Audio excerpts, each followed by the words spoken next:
In the last year, Immigration and Customs Enforcement agents removed 3,200 immigrants from the Denver area. They were in the country illegally. This Sunday, that number could grow. NBC News is reporting that ICE will be rounding up 2,000 immigrants across the U.S. who are still in the country despite being given deportation orders. NBC sources say Denver could be one of the cities where the targeted enforcements will happen. ICE won't confirm any details about that. Mayor Michael Hancock spoke to the media today where he said the city will not work with ICE. Let me be clear.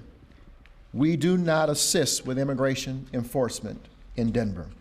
In fact, we started a legal defense fund to help with these situations. So word of those raids have raised quite a few questions about the process of becoming a citizen in this country. We researched it today and found out exactly what we expected to find. The process is complex. You've heard the phrase path to citizenship before. That's actually a bit deceiving because there are quite a few paths you could take to citizenship. All of them start with achieving permanent resident status. In other words, getting your green card. It's called a green card because it's green in color, by the way. There are all sorts of avenues to apply for a green card, like marrying a U.S. citizen, seeking asylum, or working in the U.S. After you apply for permanent resident status or get that green card, U.S. Citizenship and Immigration Services told us it could take anywhere from 7 to 13 months to process that application. Once you get that green card, you have to hold it anywhere from 3 to 5 years before you can apply for actual citizenship. You have to get all your documents together, pay a big price. The average application for citizenship is more than $700. Then the government processes that citizenship application, which we're told can take anywhere from 6 months to a year, depending on where you live. So the whole process can take between 4 and 7 years. We were also curious if people who've been deported can still try to apply for a legal path to citizenship. ICE told us they can request permission to enter the U.S., granted they haven't committed serious crimes while they were here the first time. So by the way, if you were deported and wanted to seek a legal way to re-enter this country, the fees associated with the form you have to fill out total about $1,000. Hey, if your weekend commute takes you along US 36, consider this your warning. It is going to be a mess in the eastbound direction at Church Ranch as crews work on fixing that giant crack in the road there. It's not supposed to look like that. That crack is whack. No word yet on what caused it. The good news is that if this happens again in, say, the year 2050, RTD will have a train to help you get around that. The Secretary of State's office has approved new petitions to recall 2 Democratic state lawmakers. Groups wanting to recall Senators Brittany Petterson and Pete Lee can now start gathering signatures. They'll need about 11,000 by September 10th to make the ballot for Senator Lee's recall effort, around 18,000 for Petterson by that same day. People wanting to recall Governor Jared Polis are currently gathering signatures as well, and he spoke to quite a few of them today. Governor Polis continues to mark a lot of firsts here in Colorado. First Jewish governor, first openly gay governor. Now he's the first Democrat to speak to a high-profile conservative conference in Denver. When the invitation first came in, my staff thought it was from the Western Conservation Summit. So Democrats have been invited to the Western Conservative Summit before, but Governor Polis is the first to accept that invitation. In his speech, Polis talked about his success signing bills with bipartisan support and spoke about the importance of crossing party lines on important issues. When we close ourselves off from discussion and debate, when we reject the possibility of hearing and understanding other perspectives, it threatens the fabric of our democracy.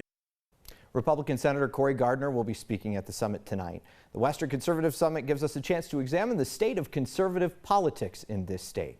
Kyle had conversations with 3 Republicans who don't always agree on policy and tactics. State Representative Mark Baisley of Roxborough Park, columnist Mario Nicholas, and 9 News political expert Kelly Maher. Do you think that it's wise for Republicans to spend their money and time trying to recall the governor? I don't know. That is an awfully tall mountain to climb. I mean, 600,000+ votes. That's what, 10,000 a day or something until the due date. I wouldn't dissuade folks who want to get involved in that, but I won't be participating directly myself.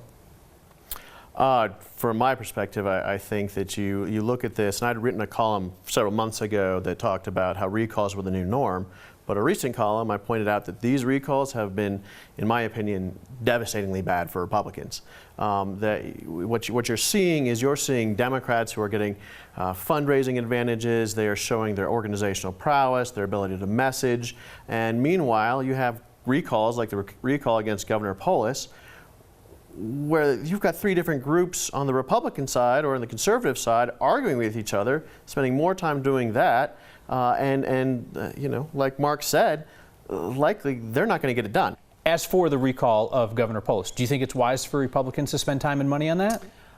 I think that right now the biggest issue we should be talking about is the Taxpayer Bill of Rights and the national popular vote. I think both of those are issues that are good for Republicans to be talking about. They're things that we are on the right side of history on, and they are things that exercise the base. I also think that we need to start talking more about Cory Gardner, because that is going to be the race that everybody's going to be paying attention to. As we head into the Western Conservative Summit this weekend, what's the state of conservatism in Colorado? I think, I think there's a differentiation sometimes between conservatism and republicanism. I think the Republican Party right now is at a very existential crisis situation. I think they are bordering on teetering over into being a California Republican Party, where not only are they not going to win and have any leverage of power, but becoming almost completely irrelevant. And to be fair, I think the one group that can save them from that is the Democratic Party, who, if they go too far to the left, if they create policies that are so far beyond what normal Coloradans have, they might save the Republican Party. The only danger of us looking like California is we could be in a very long-term minority position as a minority party. I hope that's not the case, because folks that move here from other states, they came from a more liberal state, they're leaving what wasn't working for them, they're coming here, and I hope that they, and this would be some messaging from me, and I think the rest of the party is going to be doing this as well, is to just remind them of the uniqueness of Colorado. Let's not turn Colorado into California or wherever you came from. We need to try to talk to just the Colorado conservatives, because Western conservatives have always been fundamentally different than people we have seen in other states, on the East Coast, on the West Coast, really libertarian-esque. All right, Kelly Maher, thank you so much for coming in. I hope both of you have a great weekend. We might be here this weekend, any minute, literally. Thank you for coming in. My pleasure. Well, you heard her say she's due any day now. She told Kyle that she would come in to talk as long as she wasn't in labor. All those conversations, by the way, can be found in full on the Next YouTube page. So we're all for throwing a fun birthday party around here, as long as that birthday party does not cross the line. The line into the bike lane that runs in front of Union Station. RTD is celebrating its big 50th anniversary this year.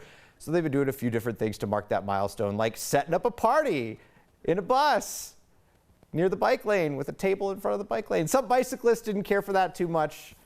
They reported it as crossing the line. You can send us your photos of people crossing the line next@9news.com or use the hashtag HeyNext. I'm a total square, but I learned a lot about pot this week. You can too if you give a new podcast a listen. It's the first time we got to go fishing together, I think, ever, right, Cody? Yeah. You know what Fridays mean around here. That's my good news for the day. Get to go fishing with my boy. Your good news is next.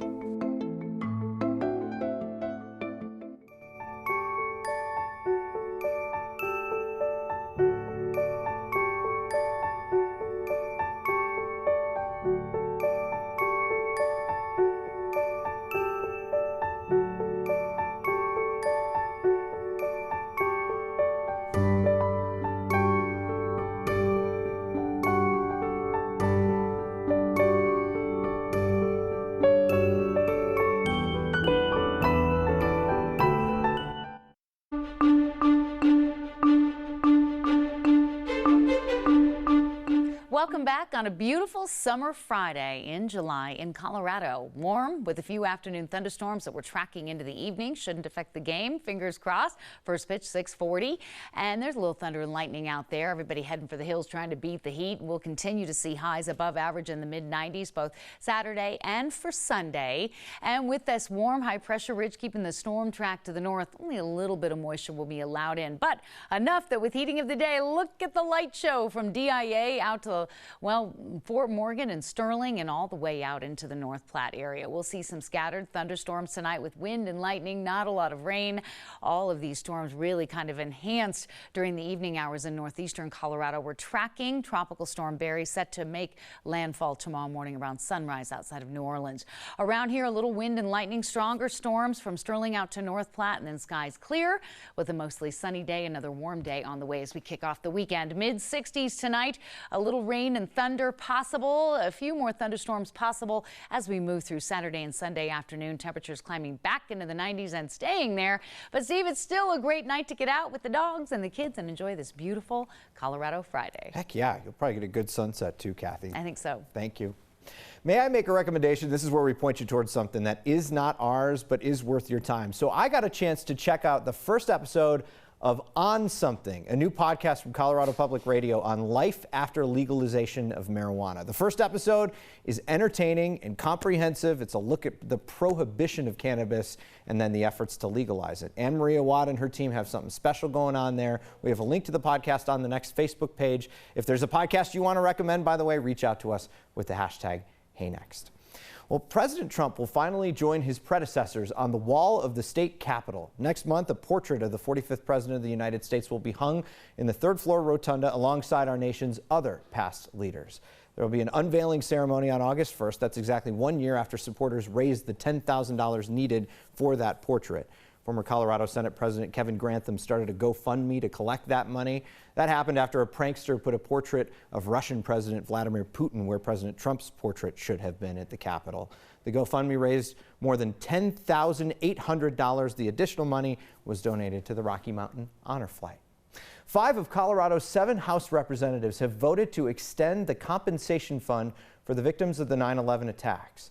The House passed a bill today that would extend it through 2092, essentially making the fund permanent. 12 members of Congress voted not to reauthorize that. One of those no votes came from Republican Congressman Ken Buck. We've reached out to Congressman Buck's office. They haven't returned our request for comment yet to get an answer on why he voted no. Democratic Congressman Ed Perlmutter did not vote on the bill, but he was a co-sponsor of the bill. His office says that he was out of Washington with a family obligation.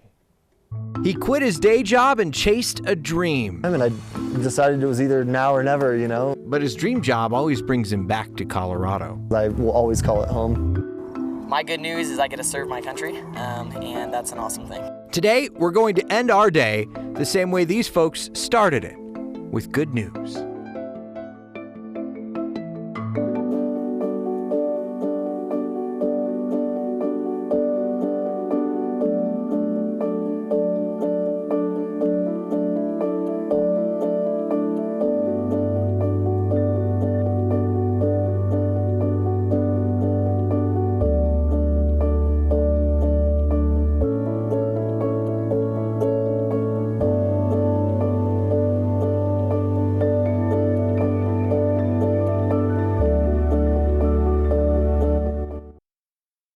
A lot of people fantasize about quitting their jobs and traveling the world to pursue a lifelong dream. Not many people do it, unless you're like Nate Luebbe. He was your average Coloradan working as a line cook, then a brewer for Upslope in Boulder, who would explore Colorado's outdoors in his free time. But he decided to take a chance on his dream job, and it was a risk worth taking.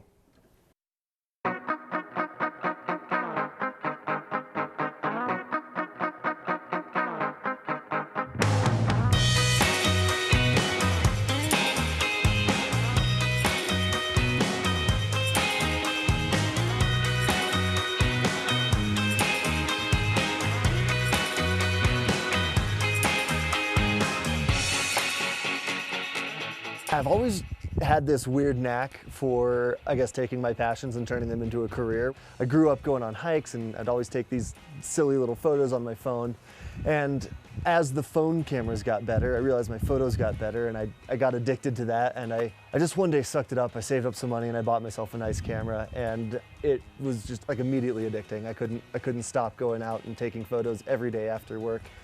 And I have to be honest, it sort of just happened by accident. I was, still just working a day job, working as a brewer at Upslope, and every day after work I would just run to the mountains, hike to a summit and take some photos, and I started eventually getting photos good enough that people wanted to buy them, and I realized that I was making enough money on the weekends that I maybe didn't have to have my 40, 50 hour a week day job. And about 3 years ago, I got an offer for an extended project, like 3-4 months long, with a travel guide, to the point where I couldn't use vacation time, and I decided it was either now or never. If I either had to turn down the job and stay at my day job, or quit and accept this long project, and I decided that was it. Just jump in head first.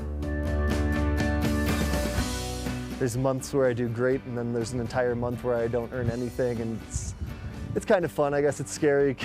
keeps me on my toes, but it's nice because it doesn't allow you to relax. I'm always learning and improving. I'm not the only person trying to do this. I definitely have my dream job, and I have like 10,000 other people's dream job, and so always got to keep pushing. I spent 30 years hiking around Colorado, and I feel like I know 1,000 great spots, and then every time I talk to somebody else who likes to go hiking and camping, they mention a great place that I've never even heard of. It's amazing. It's a huge state that's just like a non-stop all-you-can-eat buffet of beautiful landscapes and scenery. That's super unusual, not just around the world, but honestly even in the United States. Not a lot of states feature that. It's one of the coolest things. You don't have to put in a 15-mile hike to see beautiful views. In Colorado, they're just everywhere, and we live amongst them. It's one of my favorite things about this state, and it's one of the reasons I will always call it home.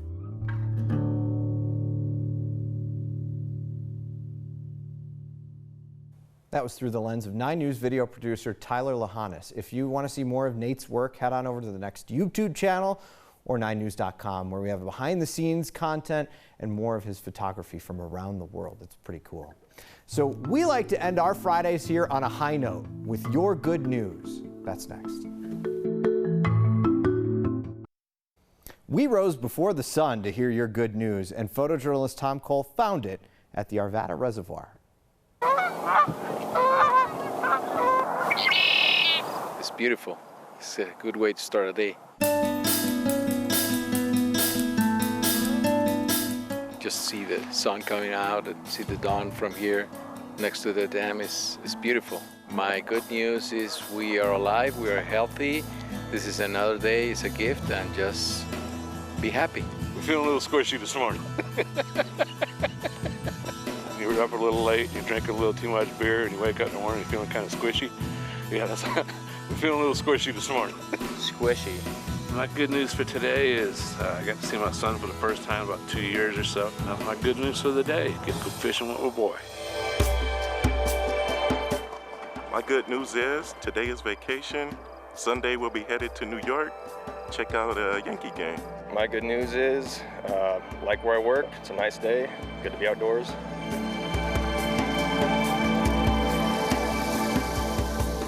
My good news is I get to serve my country, and that's an awesome thing. And I get to be part of the biggest brotherhood in the world, and it's going to be an honor to serve with those kind of people and to be surrounded by amazing people who are going to teach me how to be a better person.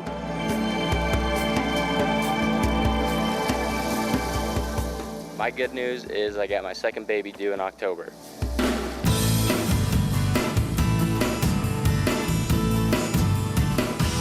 First time I've ever been skunked at Arvada Reservoir. At least the truck stops open, it'll give me some biscuits and gravy, help get rid of the squishy. I was feeling a little squishy after the Hootie and the Blowfish concert last night. Hey, Doug wrote in, said, yesterday was my 71st birthday. Happy birthday, Doug. We'll see you next time.